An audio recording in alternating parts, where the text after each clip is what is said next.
मुद्रा एवं वित्तीय व्यवस्था के अंतर्गत आज हम मुद्रा के बारे में चर्चा करेंगे। मुद्रा का देश की या विश्व के सभी देशों के अंतर्गत अत्यधिक महत्व है। आज मुद्रा आर्थिक जीवन का अविभाज्य एवं आवश्यक अंग बन गया है। प्रत्येक देश मुद्रा की विनिमय दर को बनाए रखने के लिए प्रयत्नशील है और जो देश आर्थिक दृष्टि से मजबूत है उन देशों की मुद्राएं दुर्लभ मुद्रा के रूप में है और अपनी मुद्रा की विनिमय दर को बनाए रखने के लिए संबंधित देश अंतर्राष्ट्रीय व्यापार के अंतर्गत अपनी भूमिका को बढ़ाकर मुद्रा को मजबूती प्रदान करते हैं। भारतीय रुपये की विनिमय दर की हम बात करें तो भारतीय रुपया वर्तमान में डॉलर के मुकाबले काफ़ी कमज़ोर हो गया है और भारत का जो रुपया है इसकी जो विनिमय दर का असर है वो आयात और निर्यात पर अत्यधिक पड़ता है। मुद्रा के महत्व के बारे में विभिन्न अर्थशास्त्रियों ने अपनी अपनी राय प्रकट की है। मार्शल ने तो यहाँ तक कहा है कि मुद्रा वह धुरी है जिसके चारों ओर अर्थतंत्र चक्र लगाता है। प्रोफेसर किन्स के अनुसार सभ्यता के अन्य आवश्यक तत्वों के समान मुद्रा भी एक प्राचीन संस्था है। इसका प्रादुर्भाव उस युग में हुआ जब मानव मस्तिष्क से नए विचारों की वृद्धि के लिए परिपक्व हो चुका था। मुद्रा का जो इतिहास है वह मानव सभ्यता के विकास के साथ जुड़ा हुआ है। आवश्यकता आविष्कार की जननी है।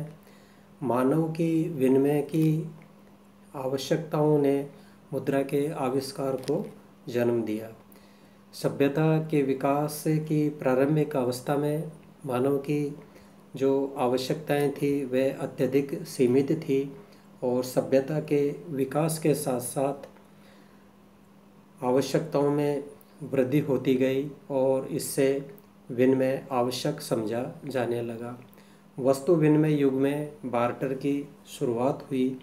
वस्तु विनिमय से मानव को संतुष्टि मिली, उत्पादन में कुशलता बढ़ी, दासता से मुक्ति का एहसास हुआ, पारस्परिक सद्भावना में वृद्धि का लाभ मिला। परंतु वस्तु विनिमय जो बार्टर युग के अंतर्गत प्रारंभ हुई उसमें कई तरह की कठिनाइयों का सामना करना पड़ा। वस्तु विनिमय के अंतर्गत दोहरे संयोग का अभाव, मूल्य मापक की अनुपस्थिति, वस्तु की अविभाज्यता, संचय शक्ति का अभाव और भविष्य में भुगतान की कठिनाई और मूल्य हस्तांतरण की समस्याएं। इन समस्याओं के कारण एक ऐसे माध्यम की खोज की जाने लगी जिससे कि वस्तु विनिमय की जो कठिनाइयां हैं उन कठिनाइयों को दूर किया जा सके और क्रय विक्रय में सुविधा और सुगमता बढ़े। अब मुद्रा के विकास की हम बात करें तो जैसे जैसे सभ्यता का विकास हुआ मुद्रा के स्वरूप में परिवर्तन होता गया। सभ्यता के प्रारंभिक विकास में आखेट युग था और आखेट युग में उस समय की जो अर्थव्यवस्था थी आखेट युग में, तो उस अर्थव्यवस्था के अंतर्गत पशुओं की खाल, चमड़ा, दांत, हथियार आदि मुद्रा के रूप में प्रयुक्त किए गए। आखेट युग के बाद पशुपालन युग प्रारंभ हुआ जिसमें पशुओं की महत्ता थी और पशुपालन युग में पशु, दूध, ऊन आदि मुद्रा के रूप में कार्य करने लगे। पशुपालन युग के साथ साथ कृषि युग की शुरुआत हुई। कृषि युग आखेट युग और पशुपालन युग की तुलना में विकास की दृष्टि से थोड़ा समृद्ध था। तो कृषि युग में अन्न, तंबाकू, नारियल, सीप आदि मुद्रा का कार्य करने लगे। कृषि युग के बाद औद्योगिक युग की शुरुआत हुई और औद्योगिक युग के प्रारंभ में धात्विक मुद्रा का प्रचलन हुआ और आधुनिक युग में पत्र मुद्रा का प्रादुर्भाव हुआ। कागज के नोट, चेक, हुंडी आदि प्रचलन में है।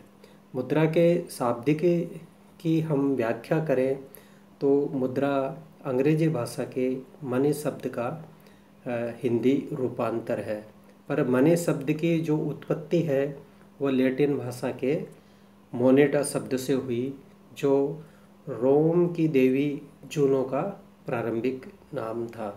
देवी जूनो को स्वर्ग की रानी माना जाता था, अतः मुद्रा को भी स्वर्ग का सुख प्रदान करने का प्रतीक माना गया।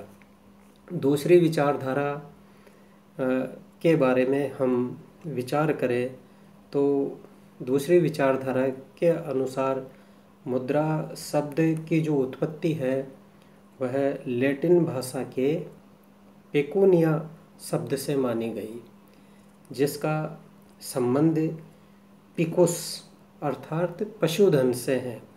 पशु चूँकि पशु युग में मुद्रा के रूप में विनिमय के माध्यम थे, अतः मुद्रा शब्द उसी से प्रचलित हुआ।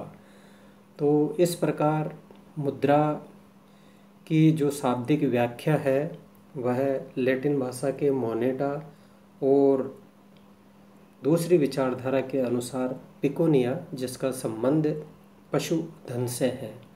और मुद्रा का जो विकास है, जैसे जैसे मानव सभ्यता का विकास हुआ वैसे वैसे मुद्रा के स्वरूप में परिवर्तन आता गया, जैसा कि आखेट युग में, पशुपालन युग में, कृषि युग में और आधुनिक युग में।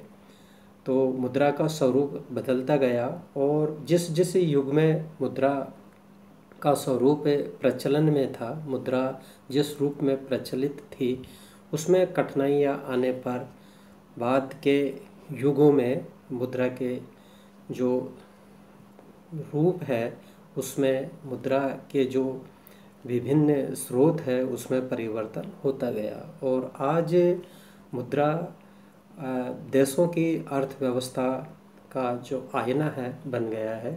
आज हम मुद्रा के माध्यम से अर्थव्यवस्था को हम बारीकी से देख सकते हैं। और जैसा कि प्रारंभ में कहा कि मुद्रा की जो विनिमय दर है, उस विनिमय दर के आधार पर अर्थव्यवस्था की समृद्धि का पता चलता है।